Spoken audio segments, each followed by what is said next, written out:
Hey, this is Patrick with the Mad Bros Media Zoom show and podcast.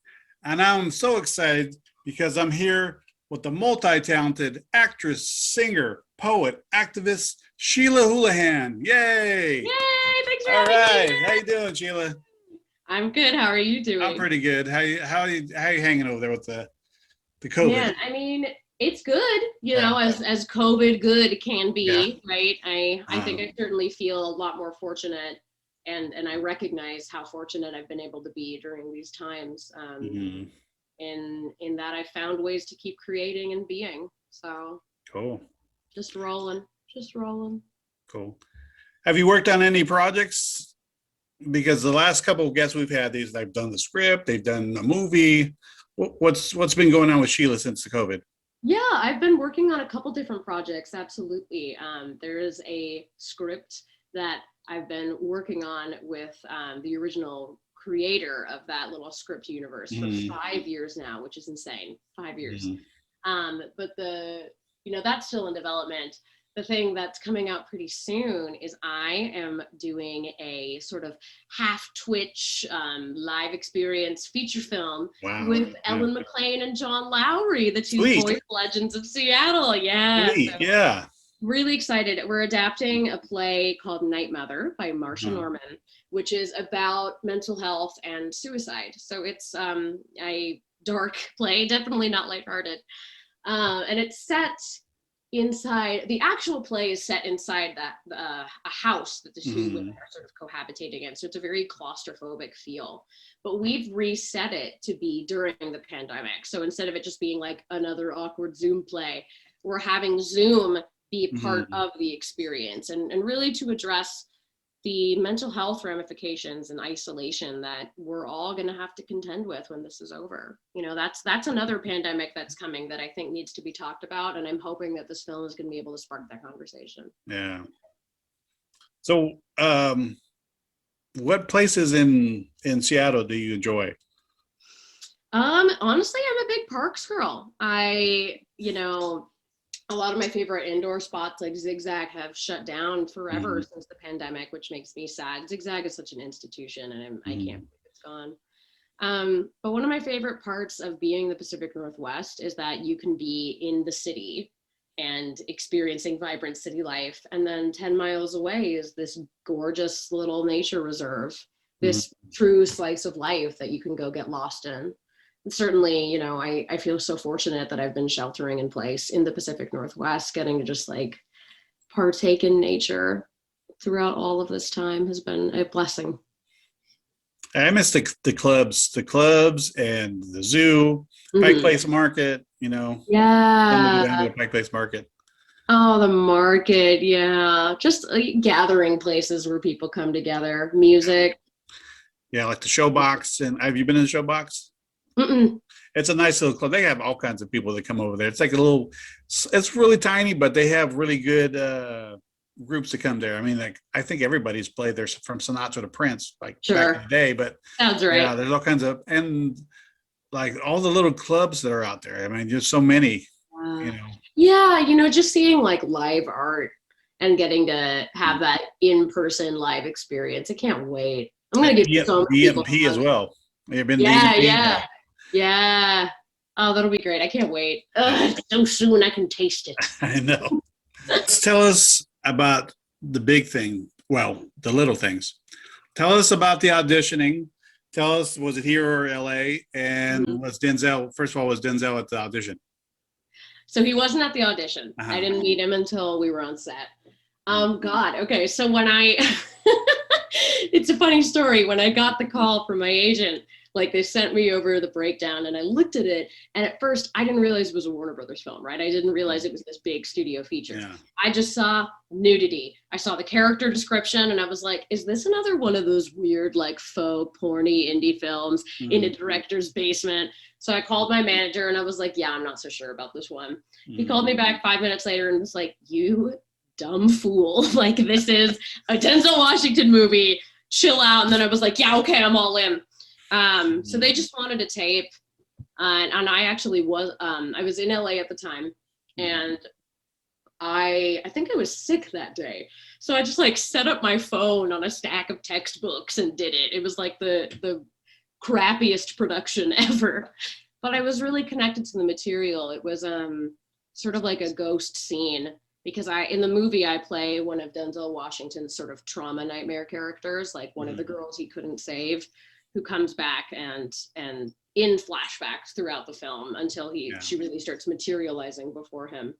So it was sort of like it was a dialogue scene that ended up getting cut from the film, but it was her just being like, "It's okay, like you can let it go now. It's fine. It's okay." Because I seen it, it was really good, and then I was like, well, looking, where are you? Oh, I see your picture on the wall, and then all of a sudden, aha, you're there. There she is. Yeah, it's a slow build. Yeah. So the material really spoke to me. I taped it. I sent it off. Found out that John Lee loved it, which was like. And then a week or two later, went in for the callback, and it was casting director Denise Chamian. I love her. And then John Lee, and then one of the head producers, Mark. And it was great. We just played. Again, it's like the story is powerful, and that spoke to me. And I really appreciated that John Lee made space for sort of that, for lack of a better term, like sacred energy. And we just played and continued to stretch it and grow the emotions of that storytelling. And I found out that evening that I booked it. And then it was a couple month process, which was fun. I wasn't every day. It was like a smattering throughout, location based. But I remember the first day that I worked with Denzel, it was like, okay, it's time to meet this legend, like one of my heroes. And he is truly the sweetest man. I mean, it was a really special experience. The whole time I was sitting back being like, I truly can't believe I'm getting paid to basically like do a masterclass with Denzel Washington. And watching him work, he's a really giving artist. He makes sure that the people like me who may have been new to an experience like that had the space to feel safe to create. And he really connected with everybody individually. But yeah, I mean, it's an experience that I will never forget. Wow. Did he give you any advice when like in between scenes, or did he like talk to you about? He did. He was like, remember that the storytelling is never in the words. The storytelling is just in the being and the connecting. That's what we relate to, right? Like I mean, this script is beautiful, don't get me wrong. But we've seen some scripts where you're like, what is like, that's a mess. But it's really, you can take a script that's not very well written and turn it into a beautiful piece of art, because it really is about those moments of silence in between the words. Like that's how we connect as people, right? Is like, I could say a sentence and maybe you agree with it. And then we have like that nanosecond of connection.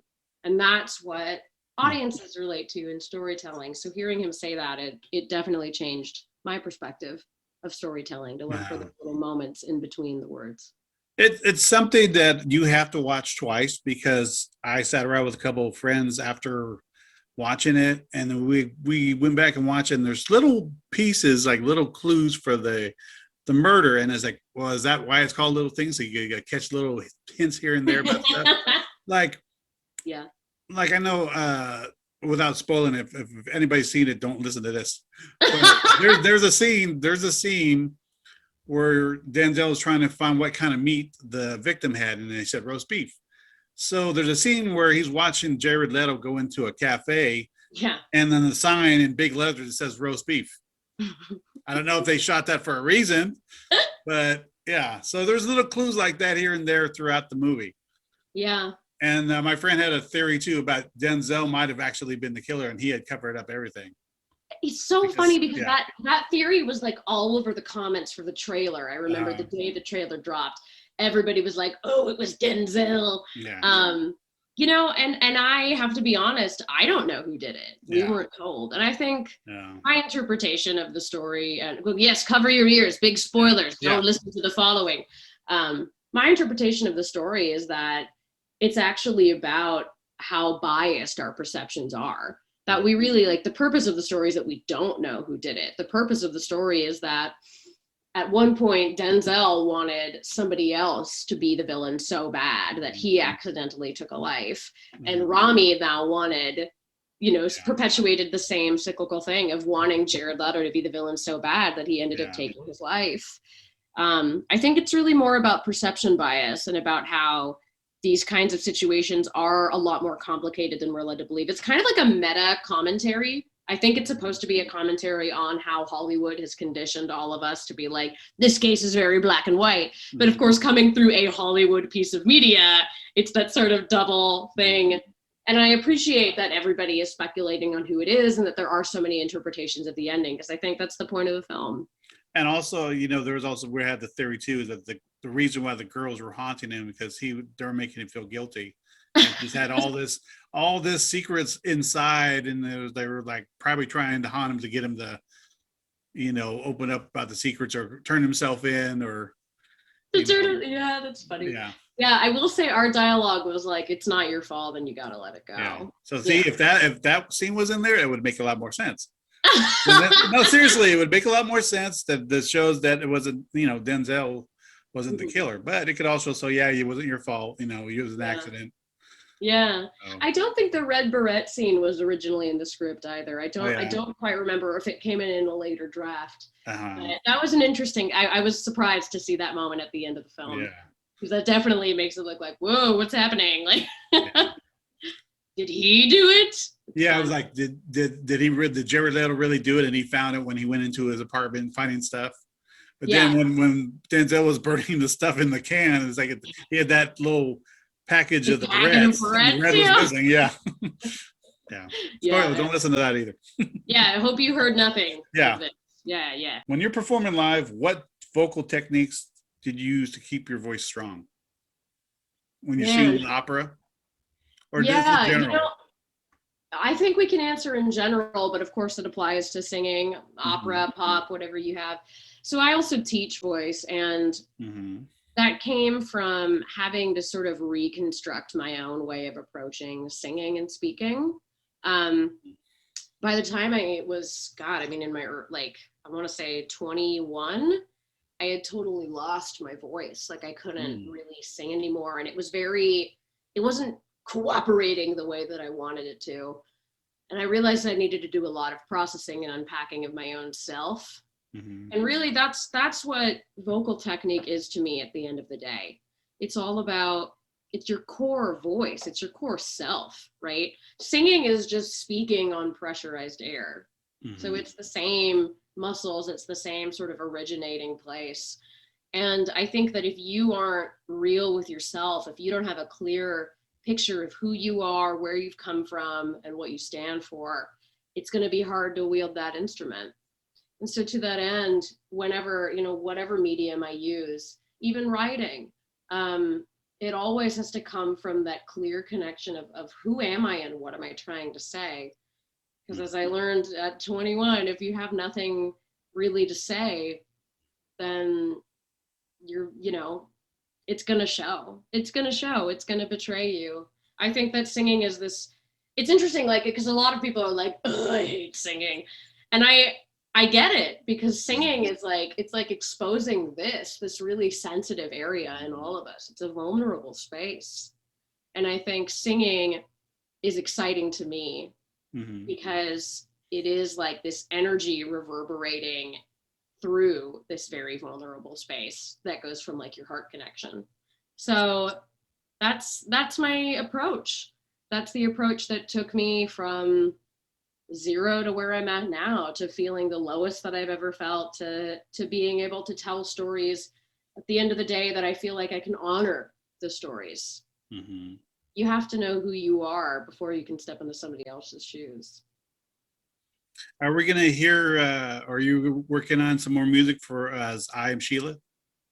Man, it's been so long. I came across that. I may or may not have Yeah. something in the works. Okay. Let's say that. It may be down the pipeline. I saw 2 songs. It's like, where's the rest? Where is it? I took a break from that for a little bit. I'll be real. I had an EP ready to go. And I'm really sad because the original mixer of that EP just messed up the recording with the vocals. And so the raw file is hideously auto-tuned, and it's not salvageable. So that really broke my heart, and I took a break from writing my own stuff for a while because of it. But I've been feeling that pull again. So I think something's in the works, and people will know when it drops. Cool. Who are your musical influences? Oh my God, like everyone. You know, a big one for me is Imogen Heap. Yeah, I mean, her stuff, she really connected with me at like a baby Sheila young age, because I was like completely blown away, especially with her really early stuff, what she could do just with like her own production and manipulating sounds and kind of like turning them on their head and like sucking the life out of it and putting something else into it. That always blew my mind. I really, that's something that I would like to do in the next 5 years, is learn how to produce like that, produce my own stuff. It's exciting sonically. In terms of other artists who are really big influence, God, I mean, it is, I have to say, it is a not hyperbole thing to say everyone, but there is a lot of inspiration that comes from classical music too. I think having that strong background helped me approach songwriting differently, because I was able to have like a sense of structure and be like, okay, like with my song Keep on Marching On, which I wrote at the Women's March in 2017. When I wrote it, I was feeling all inspired and like, oh, maybe the world isn't going to burn in hell and we can all like come back together as a people in this beautiful, positive way for other people.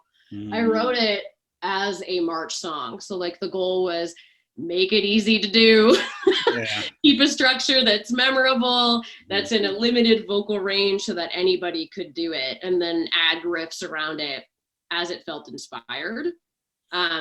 So again, like it plays into that storytelling structure, like first knowing a sort of like structure for the song that I want, just in terms of like, it's going to look like this, and then this, and then this, and then having the storytelling of it influence any embellishments in it. Cool.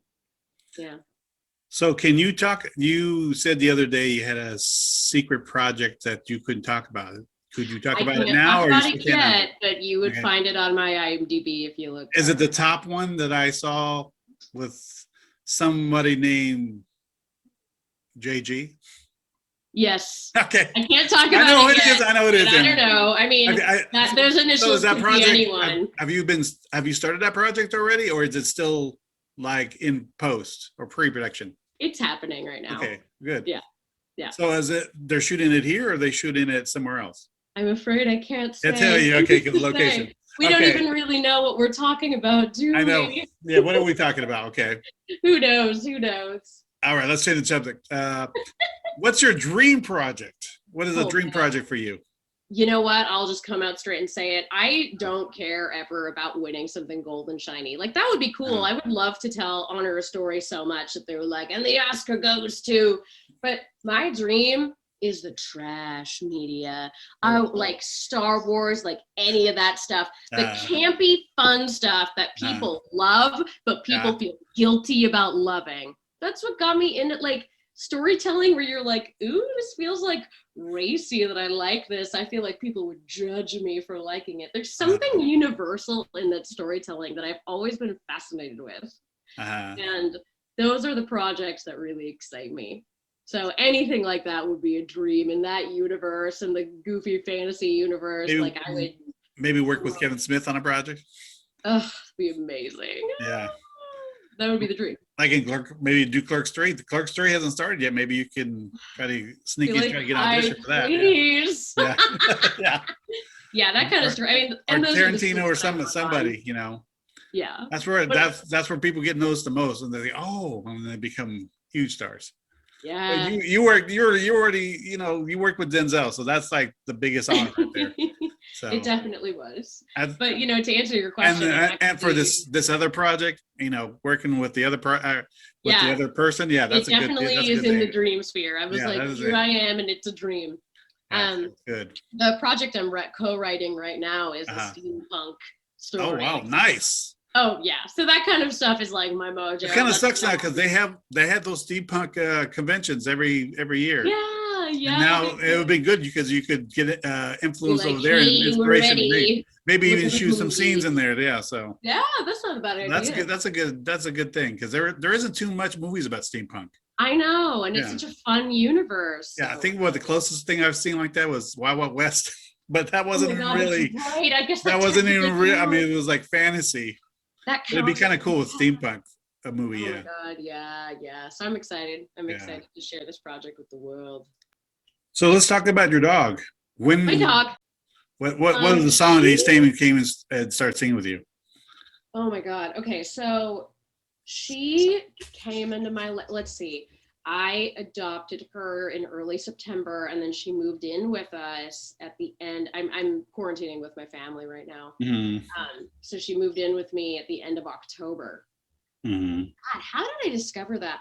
You know, because it was November and we were getting towards the holiday season, and I love holiday music. Mm-hmm. That's probably if someone were Yeah, like, "What's your favorite genre?" I'd be like, yeah. "Holiday." So I was just like, sometimes when I'm zoning out really hard, and people who know me know that I do this, Mm-hmm. I'll just like start singing holiday music and some weird Santa-induced trance and come out of it eventually. So Mm-hmm.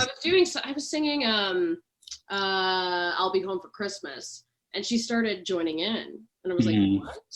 So then I replicated it, and she kept joining in, and this kept happening. We were sitting on the couch together. And then it sort of became a thing where every day I would sing and then try to like test her range. Like, okay, she sings really high because she's like a tiny, tiny 4-pound animal. Mm-hmm. So like, how low can she go? Can she sing quietly? And I found like she does match where I go. If I sing low, she'll hum low. If I Mm-hmm. sing really soft, she gets soft. But she loves it. Like, it's so cute. I'll start singing and I see her ears start to twitch.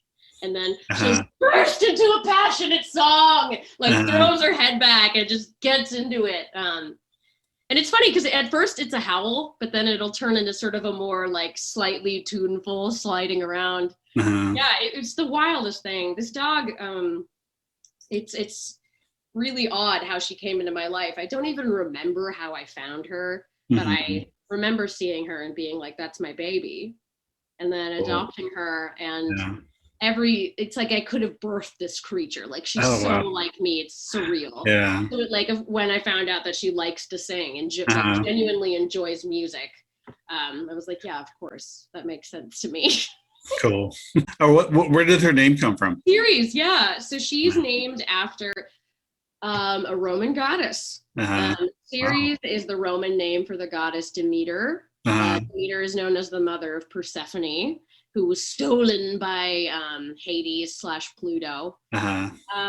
I know that I wanted to name her after a little goddess because I think it's hilarious when small dogs are named after gods or goddesses. I think Mm-hmm. it's like the most comical juxtaposition. But when I was looking up names, I wanted to pick one that was really close to the name that she was given before Mm-hmm. I adopted her, which was Serica. Yeah. I was like, okay, I want it to be similar to Serica so that there's like an easier transition. And then I found Ceres and saw like, okay, yeah, this is the Roman name for Demeter, the Mm-hmm. goddess of abundance and like the Mm-hmm. harvest and good blessings. So when I saw that, I was like, that's perfect. That's such a good little name for a little girl, being like, you are the symbol of abundance and good tidings. Mm-hmm. And it fits her really well. Cool. Yeah. Yeah. I love her. Well, thank you for your time, Sheila. Yeah, thanks for It having me. was This great was so having you fun. here. I wish we could have talked in person. It'd been One maybe in day. the next year or so when you have Yeah. We'll do a reunion. It'll be great. the steampunk movies out and the secret projects Yeah. out. Yeah, something else. Oh Who yeah, knows? Then something we'll good. do a Yeah, reunion in person. It'll be great. yeah, cool. So this has been Patrick with Mad Rose Media Zoom show and podcasts with Sheila Houlahan. Bye.